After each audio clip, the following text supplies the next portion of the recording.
Listen, guys, my stomach's doing somersaults. How about we all put our guns away before someone gets hurt? The thick troll snorts a laugh. That guy looks like he could use an enema. Something we can do for you, officer? Wu's jaw tightens, but his tone stays cool and controlled. I'm looking for an old man, Raymond Black. We were supposed to meet him here. You know him? The troll nods his enormous head. Mm-hmm. Wu's voice gets an edge. You can see a vein in his temple start to pulse. Where is he? Carter sees it too. Keeps her voice neutral. Easy, Duncan. The troll maintains amused eye contact, but his weapon stays trained on Wu. That's right, easy, Duncan. Your friend Raymond never showed. We've been waiting for the better part of an hour. You were gonna meet with Raymond? Mm-hmm. What did he want with you? The troll's yellow-brown tusks shift into a smile again. He needed friends, the heavily armed kind. The old man hired us to take you all on a little excursion.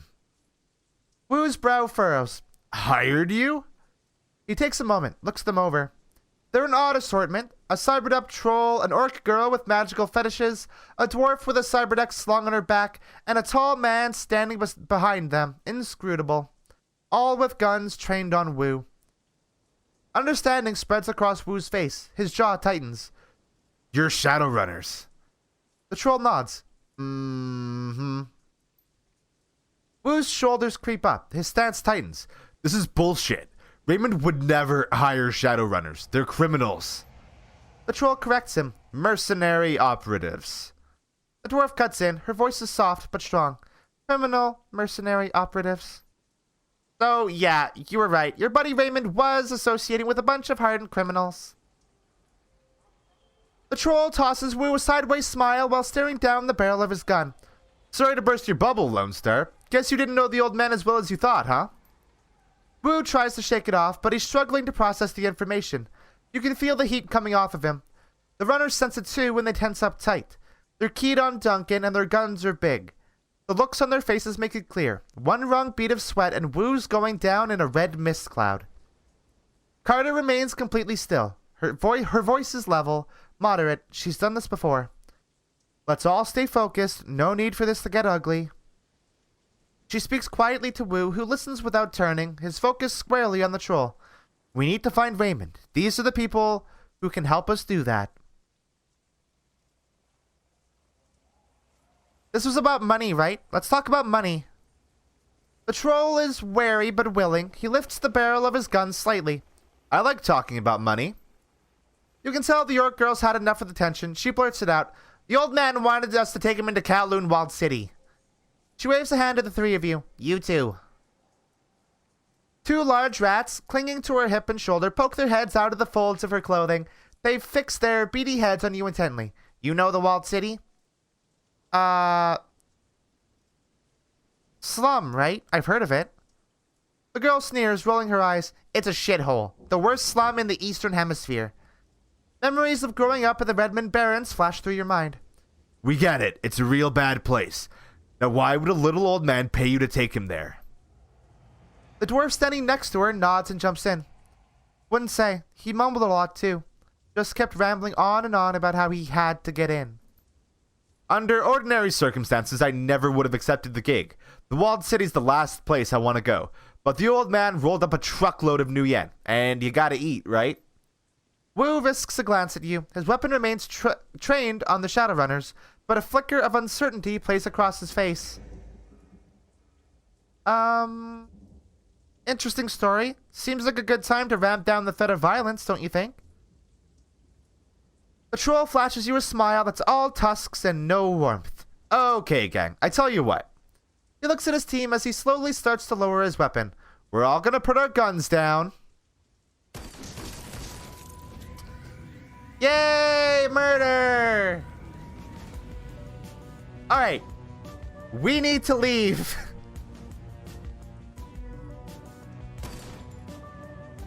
What? Wait, what?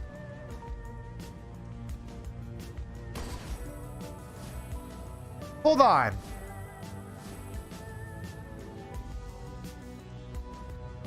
Hold on. Oh, Did the game just want us to, like... Okay, there we go. I was maybe jumping the gun a little bit. The sound of high-caliber rifle shots hangs in the air, and the red dots of laser sights sweep the area. Carter, the troll, and the silent elf lie dead in widening pools of blood. Their heads broken open like melons dropped from a 4-story building. The orc girl screams from cover. Nightjar! Nightjar, come on, big man, talk to me! Got shot? No. She turns to the dwarf, her eyes wild with fear. Oh shit, this isn't good. A voice blares out from a loudspeaker. This is the police. Lay down your weapons, put your hands behind your head, and come out where we can see you. Duncan Wu, Bubuski Mielis. God, that's so not serious. Come out where we can see you. You have 3 seconds. Duncan crouches behind cover, his gaze locked on Carter's corpse. His voice comes out in a hoarse roar. Stand down, damn it! I'm law enforcement, Lone Star! Lone Star! He is driven deeper into cover by a hail of gunfire. The dwarf shakes her head at him, her voice is flat. Save your breath, they won't listen. Use your eyes, these bastards aren't here to make arrests. A sniper shot hits the wall next to her head, showering her in an explosion of plaster. We need a way out of here, now! Everyone pipe down. Just give me a minute. The rat girl stares at the ground intently as if listening. Then her brow furrows, her eyes go beady, and her nose wrinkles up. She begins to sway back and forth, her lips moving soundlessly. She snaps out of her trance. Okay, I've got a way out. It's at the end of the street. Everyone come with me. Everyone, we don't need the rent-a-cops, Gobbet. We're the only ones. The little orc whips her head towards her friend. Their extra firepower is, I got us an exit, but we've got to get past the heat. And we can't shoot our way out of this on our own. If nothing else, they can soak up a few rounds for us. She turns to you, her pupils pinpricks of intensity. Just stick to cover and keep close. There's a door down the street that leads to a back alley. That's our exit point. You fall behind, you get left behind. Alright. Hit capos.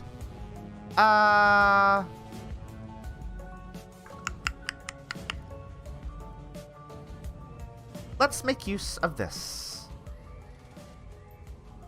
Oh, I should have done decking. Fuck. Decking's fun.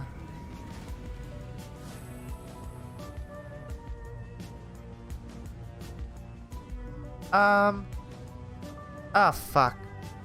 Gobbet's not good in combat. I mean, this mysterious troll lady, or orc lady, is not, good in combat.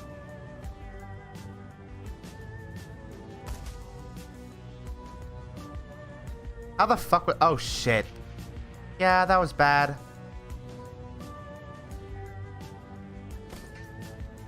Can y'all not? Do I have to... Should I kill you all? Is it a thing I should bother doing? I don't know. Probably should. It's for the best. Fuck the cops!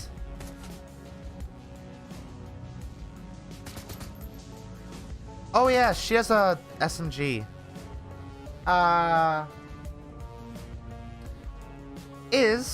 Has... Ow!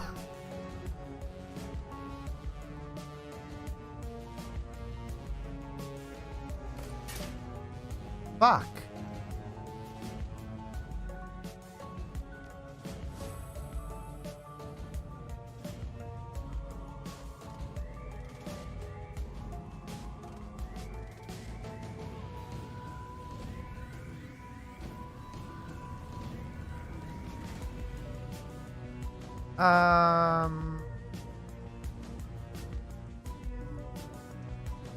That's good cover, I think. Oh, fuck. Wow, that hurts.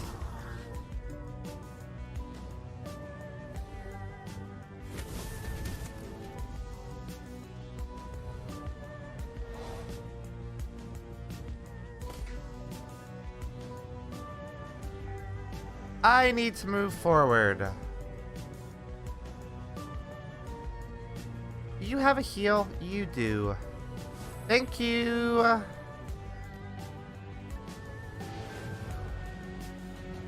Let's do as much murder as I can. Then that needs to reload.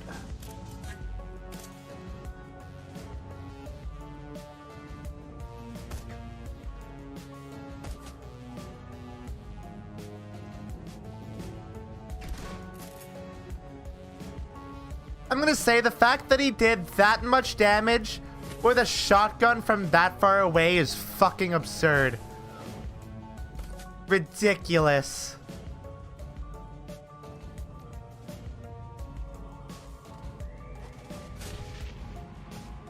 Alright. Yes. Okay, we're good. We can... I think we have a free shot out of here.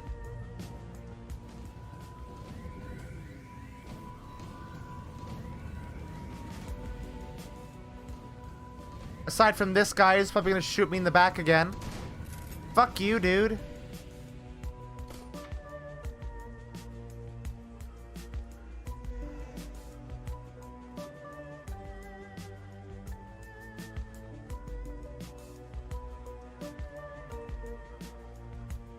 This would have been a way bigger pain in the ass if I didn't get rid of those drones. Because they are... fucking annoying. Would have been better if I was able to take control of them. That would have been great. I would have loved that. God, drone stuff is so cool in this game. Maybe we should put karma into drones once we level up. Because they're so fucking great.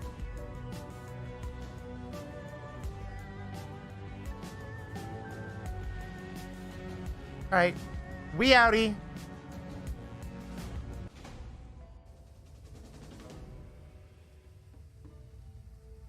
The rat shaman guides you from the doorways on the street through an eternity of winding alleys. Wow, I can't read. Damp sub-basements and empty buildings. Stumbling through refuse and filth, you make your way into the sewers below Victoria Harbor. It reeks down here, but it's quiet. Gobbet sniffs, and wipes her eyes with the back of her wrist. Her rat squeaks softly in the folds of her clothing. The dwarf watches her silently for a moment, then moves closer and gently takes her hand. In the dim light of the sewer, you can see they're nearly the same age. No more than 20, 21 tops. Ooh, these bitches gay. What were their names? She keeps her head down and tells it to the floor. The troll you were talking to was Nightjar. He was our friend. The elf was called Gutshot. Kind of an asshole, but I didn't need to see his head splattered everywhere like that. She inhales a cleansing breath. Nightjar was a good guy. Always had our backs, Isabel's and mine. Isabel nods in agreement. Her voice is flat. Rare to find a runner that you can actually trust. She looks to her friend. Are we clear? Gobbet looks back the way you came. I think we've shaken them. She sniffs the air. Yeah, we're clear. Wu begins pacing, his boots splashing in the sewer water, creating echoes down the tunnel. You can feel the tension coming off of him in waves. This is bullshit. I'm done messing around in alleys and sewers. I'm done running from cops. He pokes a thumb at his chest and spits his anger forth in a raspy growl. For fuck's sake, I am a cop. We noticed. There's a Lone Star Sergeant dead back there, damn it. She was... Wu starts to choke up. He struggles against it, fighting to maintain control, but he needs a minute to recover. He finally manages to pull it together, but he's raw. When he speaks again, his voice is seething and hoarse. I don't know what the hell's going on with the Hong Kong cops, but I'm calling in some Lone Star backup from home. I'm gonna get some of my own people down here. Then we're gonna find Raymond and figure out what the hell's going on. The little orc shrugs. Whatever you say, big guy. You have fun with that.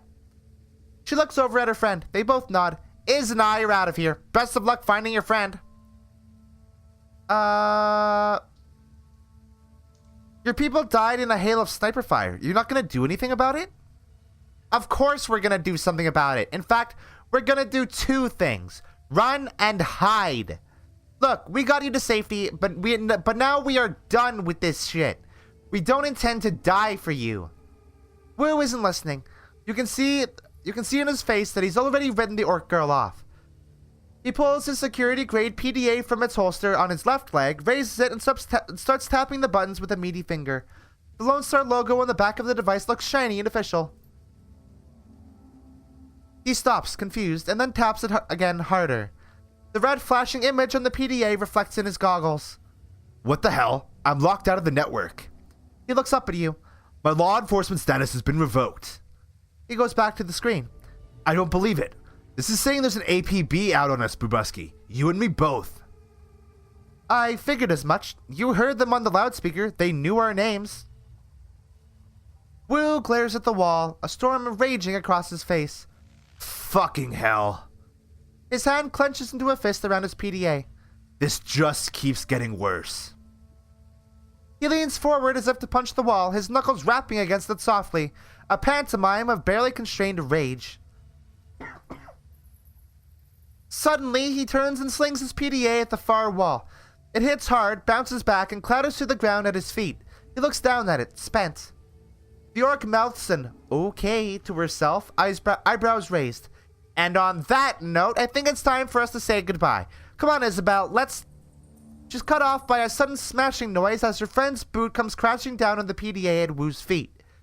The dwarf looks down at her work, unsatisfied, and brings her boot down again and again and again, until there's nothing left but a snarl of plastic housing, broken glass, and a circuit board.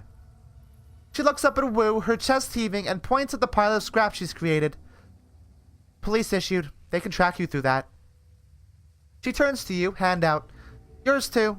It's on the network. We bury our own.